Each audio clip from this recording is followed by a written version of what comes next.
Hi there, it's me again, documenting my journey of learning a new language. Yesterday, I learned about the pronunciation for words that end with ed. From now on, I'll try my best to keep that in my mind because what's the point of learning if you are not going to implement it?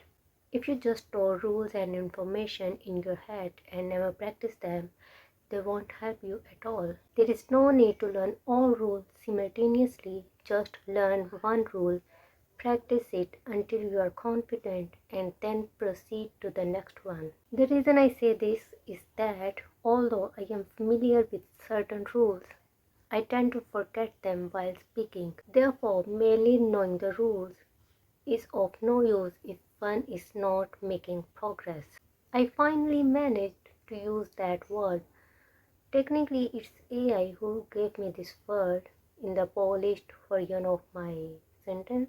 But who cares? I finally got to use this word. I have been hearing this word lately and I was like, why haven't I used it yet? I know this word and 6 months goes by and I still did not use it. The word I am talking about is tend to. This word is not new to me. It means to do something or to have a habit of doing something. For example, I usually forget rules while speaking, or I can say I tend to forget rules while speaking. And this is the reason I never use tend to because I always go with usually. So yes, you can replace usually with tend to. For example, kids tend to learn fast. The weather tends to be rainy in July. She tends to wake up late. I have tended to choose usually instead of tend to. We use tend to when something happens for 70 to 80% of the time, not always but often. Allow me to give you a comparison.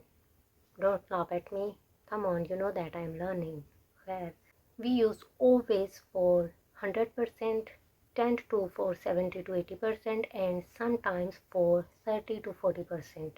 Now we are left with 10 to 20% and 50 to 60%, and you might ask what we use for that, and let me tell you. So for 10 to 20% we use rarely, hardly ever, once in a while, occasionally, and I guess that once in a blue moon also.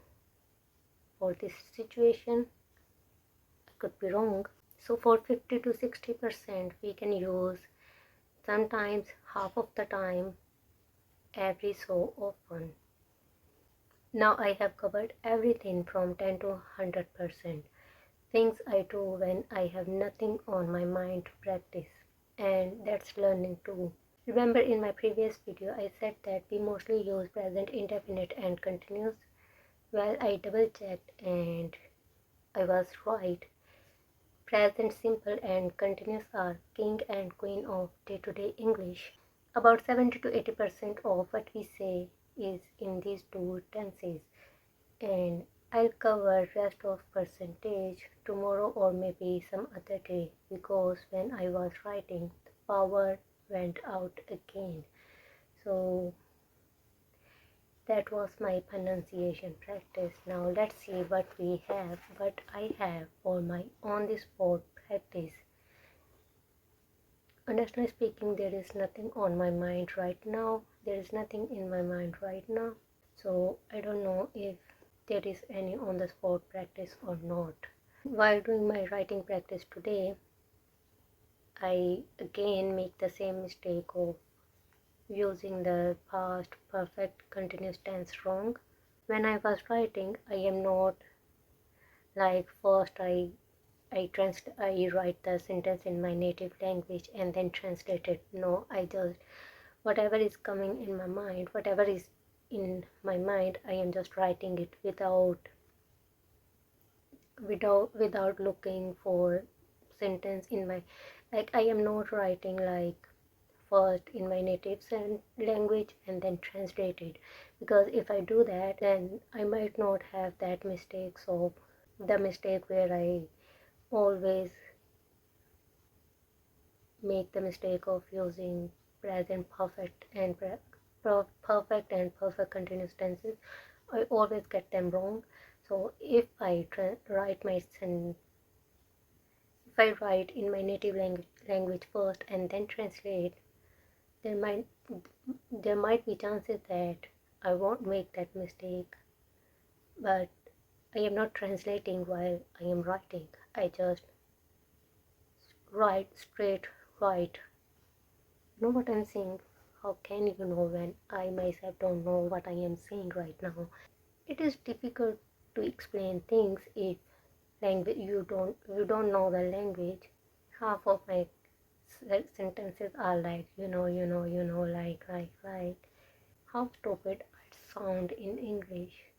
I'm not saying I am a smart person, but I am not that dumb. One more thing, you just in my yesterday's writing, when I was double checking my sentences, the reply I got, it you know what it explain it in segments, like whatever my sentence is, it the AI broke it break it down into parts and then explain to me. So in one of my question by sentence, it replied me and said has been for girl and have been for boy. I was like, what? What I learned is he, she, it, and singular we use has for them, and I, we, they, you, and for plural we use have. And I was like, what? And then I asked it again. It was like, oh my bad. I messed up when I typed boy for boy we use have been. And I was like, what if it made this mistake and I clicked it this time? What if there are other mistakes that I did not spot? Like, this AI is my only source for correction, and if it makes a mistake, how can I trust it? This machine is stupid too. Now I am more careful because I don't know what type of mistake it has made before. But what can I do? This is my only source of information. No, this is my only source of correction, I guess. By the way, yesterday I learned about the ED sound, how it changed with TED and it sound. Like in my today's practice, I tried to implement it like managed, then polished, and then tended with IT. So I am trying to implement what I learned, and let's see how far we can go with that, like how long it will take to improve my pronunciation. With that, bye.